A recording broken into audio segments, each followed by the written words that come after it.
சாய் பக்தர்களுக்கு என் அன்பு வணக்கங்கள். ஓம் சாய்ராம்.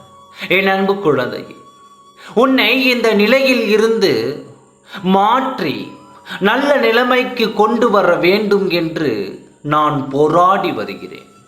உன் கர்ம வினையை குறைத்து உன் வாழ்க்கையை நல்ல நிலைமைக்கு கொண்டு வர வேண்டும். நீ மகிழ்ச்சியாக வாழ வேண்டும் என்பதுதான் என் நோக்கமாக இருக்கிறது. இன்று வரை கஷ்டப்பட்டு துன்பப்பட்டு நீ இத்தனை துயரங்களோடும் வேதனைகளோடும் இருக்க காரணமாக இருக்கும் அந்த துரோகிகளின் நிலைமையை உன்னிடம் சொல்ல வந்தேன். என் அன்பு குழந்தையே, நீ யாருக்கெல்லாம் நல்லது நினைத்து அவர்கள் நல்லவர்கள் என்று நினைத்து உன்னால் முடிந்தவரை நல்லது செய்து கொண்டு தான் இருக்கிறார். ஆனால் நல்லது செய்தாலும் அதை பெற்றுக்கொண்டு உனக்கு தீயதை நினைக்கும் மனிதர்கள் தான் இங்கு அதிகமாக இருந்து கொண்டிருக்கிறார்கள். அவர் செய்யும் பாவத்திற்கு தக்க சம்பளம் பெற்றுக் கொள்கிறார்கள். அவர்களை பார்த்து நீ உன் மனதை மாற்றிக்கொள்ள வேண்டாம். எப்பொழுதும் நீ இருக்கும் மனநிலையில் நீ இரு. நல்லது செய்தால் நல்லது மட்டும்தான் நடக்கும். ஆனால் தீய வழியில் செல்பவர்களுக்கு கண்டிப்பாக தீயது நடந்தே ஆகும். இப்படித்தான் உன்னையும் உன் துணையையும் பிரித்து உன் வாழ்க்கையை கெடுத்து இன்றும் நீ வேதனைப்படுவதை பார்த்து சிரித்து கொண்டிருக்கும் அந்த துரோகிகளின் எண்ணத்தை பற்றியும் அவர்களின் இந்த நிலையை பற்றியும் பேச வந்தேன்.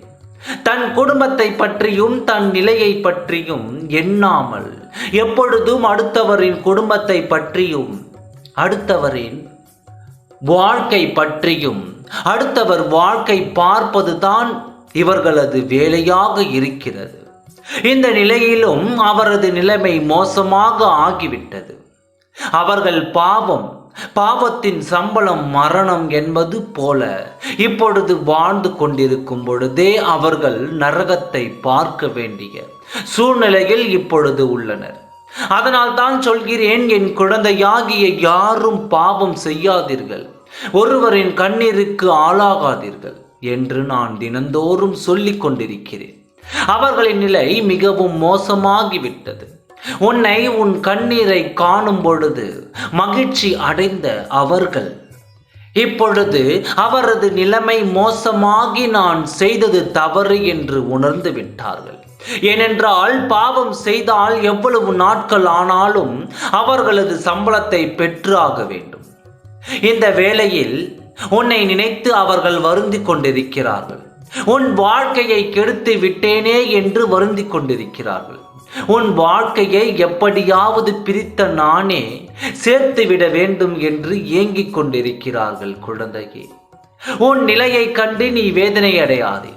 யாருக்கும் எந்த பாவமும் செய்யாத நீ கெட்டு போக மாட்டாய். உன் வாழ்க்கை உன்னை விட்டு எங்கும் செல்லாது. உனக்கு துரோகம் நினைத்தவர்கள் உன் கண்முன்னே அவர்களது மோசமான நிலைமையை காண்பிப்பாய்.